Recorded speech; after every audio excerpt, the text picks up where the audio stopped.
Hello everyone, welcome to my another mini blog. So আজকে আমার এই মুখ দেখে সবাই ভাববে যে কি হয়েছে। সত্যি মাঝে মাঝে অফিসে এতটাই বোর লাগে, তো সেরকমই আজকে আমাদের অনেক বোর লাগছিল আর শুধু ঘুম পাচ্ছিল। তো তাই আমরা ডিসাইড করলাম যে আজকের লাঞ্চটা আমরা বাইরে করব। সো চলে গেলাম আমরা লাঞ্চ করতে আনান্নিয়াতে। এই রেস্টুরেন্টটা আমাদের অফিসের পাশে, খুবই ভালো এখানের খাবার। যখনই আমরা লাঞ্চ করার প্ল্যান করি বাইরে, তো এখানেই আসি।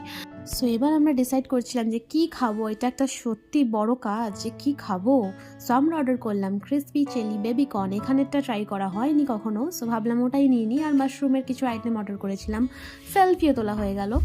আর এই যে চিলি কর্নটা খেয়ে সত্যি এতটা ডিসঅ্যাপয়েন্টমেন্ট ফিল হয়েছে। বেবিকর্নটা খেয়ে মুখ দেখে বুঝতেই পারছেন আপনারা, সত্যি মানে কি বলবো। আর এটা মানে ভাবিনি যে এতটা বাজে হবে। আর বাকি item all good, 10 out of 10, but এই চিলি কর্নটা খুবই বাজে ছিল। তো কোনোভাবে খেয়ে দিয়ে গল্প সল্প করে এই দিনটা এইভাবেই শেষ হলো।